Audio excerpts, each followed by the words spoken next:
देखो बच्चों ये एक्सरसाइज 1 है। Name of the property under multiplication use in सब द फॉलोइंग। इसमें कौन सी प्रॉपर्टी लगी है ये हमें पता लगाना। तो ये प्रॉपर्टी लगी है, इसमें देखो -4.5 है, इसको 1 से मल्टीप्लाई करें, ठीक है, या 1 को इससे मल्टीप्लाई करें और तो वैल्यू वही नंबर रह जाता है। किसी नंबर कोई ऐसा नंबर जिससे हम किसी नंबर को मल्टीप्लाई करें तो वही नंबर रह जाए, उसको बोलते हैं मल्टीप्लिकेटिव आइडेंटिटी। जैसे 4 को किस नंबर से मल्टीप्लाई करो कि 4 ही रह जाए, 1, तो 1 हो गया मल्टीप्लिकेटिव आइडेंटिटी। तो इसको हम देखो 1 से मल्टीप्लाई किए और ये वही नंबर रह गया, तो ये हो गया मल्टीप्लिकेटिव आइडेंटिटी। ये देखो जिसमें क्रम बदल देने से फर्क नहीं पड़ता है तो इसको बोलते हैं कम्यूटेटिव प्रॉपर्टी या क्रम विनिमय करने। देखो ये 13/17 पहले लिखा, फिर -2/7 लिखा और दूसरे में पहले -2/7 लिखा, फिर तो केवल हमने क्रम चेंज किया तो इसके वैल्यूज में कोई फर्क नहीं पड़ा, तो इसको बोलते हैं कम्यूटेटिव प्रॉपर्टी।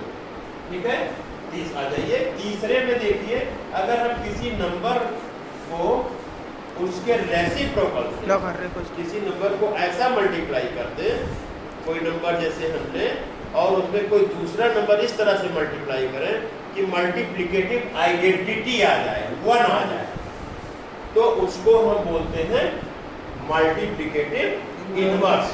एक एग्जांपल और ले लीजिए, जैसे 4 है, इसको मल्टीप्लाई ऐसा हमें नंबर से करना है कि रिजल्ट 1 आ जाए। रिजल्ट हमें पता है 1, तो इसको 1/4 से मल्टीप्लाई करते हैं, ये दोनों कट जाएगा और ये 1 हो जाएगा। या इसी को रेसिप्रोकल बोलते हैं, इसको उलट दें, न्यूमरेटर को डिनोमिनेटर में कर दें, ठीक है, तो इसको बोलते हैं रेसिप्रोकल, इसका उलट दें, ठीक है। तो ये यहाँ पर क्या हुआ, आपका 1 आ गया, इसको 19/29 है, इसको 29/19 कर दिया, इसके न्यूमरेटर को डिनोमिनेटर में बना दिया और डिनोमिनेटर को न्यूमरेटर बना दिया। तो जो नंबर मल्टीप्लाई करेंगे तो हमें 1 आ जाए, तो इस नंबर को हम बोलते हैं, उन्हें जो प्रॉपर्टी रहती है उसको बोलते हैं मल्टीप्लिकेटिव इनवर्स।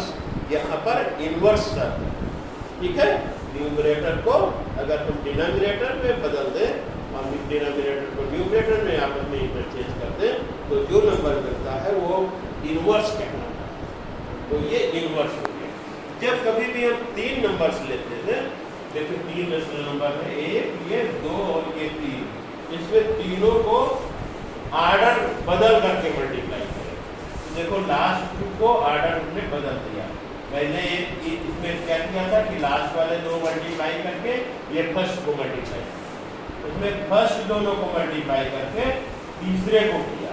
तो जब ऐसा कंडीशन आता है 3 नंबर का तो उसको एसोसिएटिव प्रॉपर्टी कहते हैं और उसको हिंदी में बोलते हैं साहचर्य का नियम, साहचर्य, ठीक है, एसोसिएटिव प्रॉपर्टी, ठीक है। 3 नंबर को हम ऑर्डर बदल करके मल्टीप्लाई करें तो उनकी वैल्यू एक ही रह जाती है, करेक्ट। आप जानते हैं कि क्लोजर प्रॉपर्टी एक है कि अगर हम किसी 2 रेशनल नंबर को मल्टीप्लाई करें तो हमें पुनः रेशनल नंबर ही मिल जाता है, इसको बोलते हैं क्लोजर प्रॉपर्टी, तो हमें रेशनल नंबर ही मिलेगा। तो ये इस तरह से क्वेश्चन हो गया कि 2 नंबर को जब भी 2 रेशनल नंबर को मल्टीप्लाई करेंगे तो हमें एक रेशनल नंबर ही मिलेगा, ठीक है। तो ये इस तरह का ये क्यों